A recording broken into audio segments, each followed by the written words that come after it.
கடவுளின் அன்பும் அமைதியும் கிறிஸ்துவின் அருளும் தூயாவின் நட்புறவும் உங்கள் அனைவரோடும் இருப்பதாக, ஆதியில் இருந்தது போல இப்பொழுதும் எப்பொழுதும் என்றென்றும் இருப்பதாக. ஆமென். லூக்கா நற்செய்தி 24ஆம் அதிகாரம் 47, 48 வசனங்களை வாசிக்க கேட்போம்.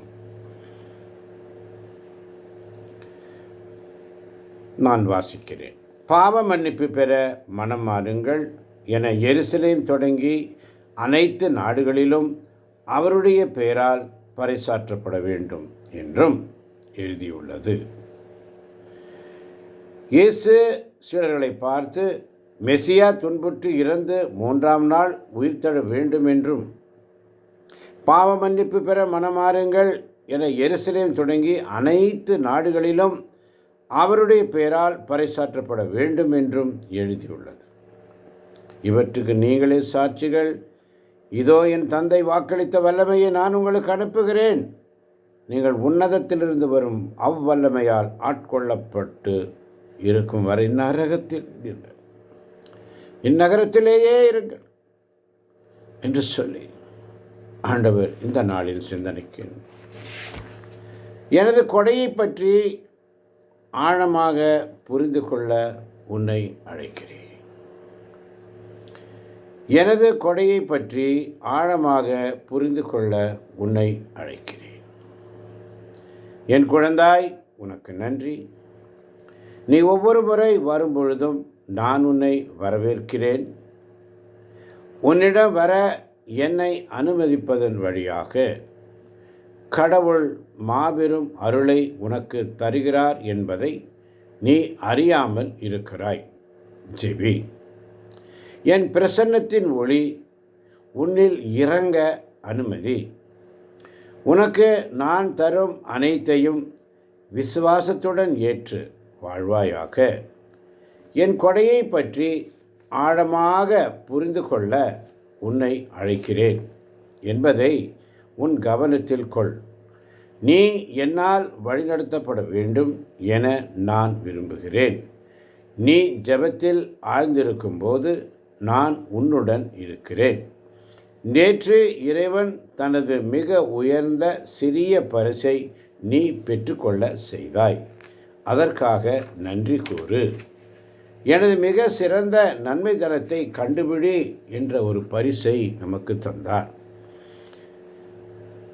மிக உயர்ந்த சிறிய பரிசை நீ பெற்றுக்கொள்ள செய்ததற்காக நன்றி கூறு. இதோ ஏதோ சாதாரணமாக நிகழ்ந்தது என்று நினைக்காதே. அது ஒருபொழுதும் அப்படி அல்ல. இறைவன் உனது ஒவ்வொரு நொடியையும் உனக்கு கொடுத்து கொண்டிருக்கிறார். அதை சாத்தான் உன்னிடமிருந்து பறித்து கொள்ள அனுமதிக்காதே. ஜெபி. நான் உன்னை ஆசீர்வதிக்கிறேன். ஆசீர்வாதத்தின் தேவன் நம்மை ஆசீர்வதிக்கிறவர்.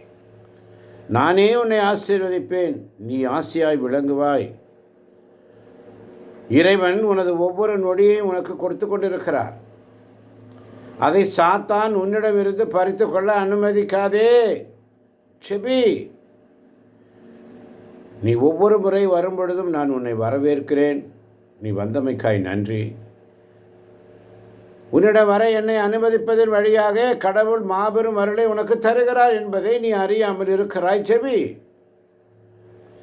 என் பிரசன்னத்தின் ஒளி உன்னில் இறங்க நீ அனுமதி. உனக்கு நான் தரும் அனைத்தையும் விசுவாசத்துடன் ஏற்று நீ வாழ கடமைப்பட்டிருக்கிறாய்.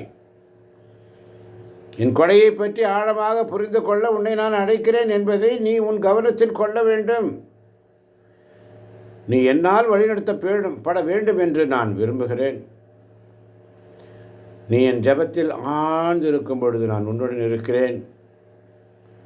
ஒவ்வொரு நாளும் அவருடைய ஆசீர்வாதத்தை பெற்றுக்கொள்கிற நாம் வீணாய் போய்விடாமல், வல்லமையின் ஆவியானவர் என்னுள் வந்துவிட்ட காரணத்தினால் பொல்லாத சாத்தானை ஒரு சொல்லாலே விரட்டி விட்டேன். ஆமாண்டவரே, காலை பொழுதினிலே நீர் எங்களோடு பேசப்போவதற்காக நன்றி ஆண்டவரே. நீர் பேசுவீராக. பேசும் ஆண்டவரே.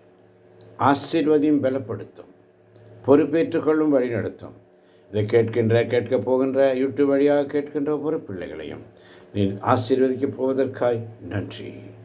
உடைய கரம் ஒவ்வொரு பிள்ளைகள் மீதும் இருப்பதாக இயேசுவின் நாமத்தில் ஜெபிக்கிறோம் எங்கள் ஜீவனுள்ள நல்ல பிதாவே. ஆமேன், ஆமேன்.